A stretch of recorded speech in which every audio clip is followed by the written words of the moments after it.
Un groupe qui a des objectifs assez ambitieux, encore plus ambitieux en interne. C'est évident que le groupe veut se restructurer très rapidement. C'est un groupe qui a de très belles marques, c'est un groupe qui a une histoire, c'est 200 ans d'histoire, qui ont été assez secoués sur ces dernières années. On a profondément restructuré le groupe sur ces dernières années pour l'adapter à un nouvel environnement, pour lui créer des conditions de croissance et un avenir.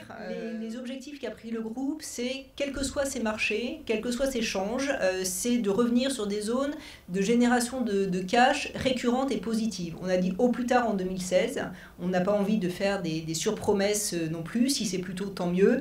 En interne, bien évidemment, les objectifs sont sévérisés. L'objectif, c'est effectivement de générer du cash et d'une façon durable, pas des effets de yo-yo, le plus tôt possible. On a dit 2 milliards de cumul sur la période 2016 et 2018. Pour générer du cash, il faut dégager une marge sur l'automobile et on a donné un objectif de 2% pour 2018. Où va le groupe aujourd'hui ? Pourquoi est-ce que les investisseurs institutionnels notamment, pourquoi des investisseurs s'intéressent aujourd'hui au groupe ? C'est quoi ? C'est en gros une volonté. La volonté, c'est d'être un constructeur français. Alors c'est important pour un groupe comme Peugeot, d'envergure mondiale. Je vous ai parlé des difficultés en Amérique latine et en Russie, ça ne l'est pas encore. Rentable, c'est clair et il faut que ça soit très rapide. Et avec un savoir-faire clair et qui s'exporte. Le groupe aujourd'hui, la direction pour les 2 ans qui viennent, c'est la différenciation des marques, leur positionnement prix. Ça veut dire que l'objectif, c'est de combler l'écart qu'on peut avoir extrêmement rapidement.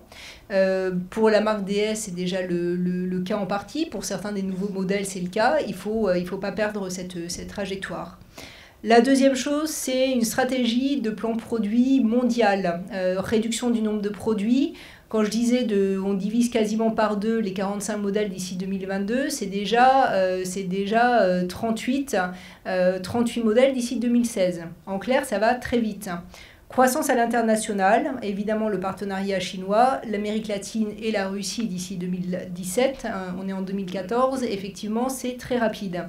La compétitivité en Europe, je parlais de continuer la compétitivité, c'est des coûts salariaux. Alors les coûts salariaux, on a dit en dessous de 12,5% du chiffre d'affaires, au-dessus aujourd'hui ils sont à peu près à 15%. Le comité consultatif des actionnaires de PSA, le comité créé en 2012, donc 2 ans seulement après le club, est pour nous vraiment une étape clé, une seconde étape clé dans le renforcement des relations avec les actionnaires, dans le souci de renforcer et d'approfondir les liens existants. L'importance de votre implication qui est essentielle pour nous pour nous permettre de répondre au mieux à vos attentes.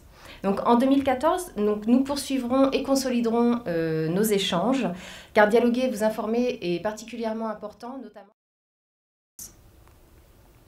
Alors, le développement durable, c'est quelque chose qui fait réellement partie intégrante de notre stratégie. Donc, non seulement parce que nous apportons de l'efficacité à nos clients, c'est-à-dire nous les aidons à consommer moins, mais aussi parce que nous mettons à disposition nos technologies au service des populations les plus défavorisées. Alors, vous avez ici, par exemple, l'exemple d'une lampe portable qui a été conçue pour les nouvelles économies, qui se recharge avec un petit panneau solaire portable, lui également. Donc, c'est justement destiné aux zones qui ne sont pas électrifiées. De manière générale, notre engagement est reconnu et encore une fois cette année, nous avons été reconnus à Davos puisque nous avons été classés 10e entreprise au niveau mondial, toutes catégories confondues, en termes d'engagement dans le développement durable. Lorsque vous investissez dans une société telle que Schneider Electric, vous investissez dans le leader mondial de la gestion de l'énergie et des technologies de l'efficacité. En fait, vous investissez dans le contraire d'un conglomérat parce que nous avons un portefeuille d'activités qui est parfaitement intégré et nos différentes technologies sont justement destinées à être assemblées pour fournir des solutions complètes à nos clients avec plus de valeur ajoutée. Vous investissez également dans un groupe avec une présence mondiale, donc qui dispose du réseau de distribution nécessaire pour capter la croissance là où elle se trouve. Vous investissez dans un groupe avec 2 modèles d'activité complémentaires, donc les produits et les solutions, qui se servent des mêmes technologies pour desservir des clients différents.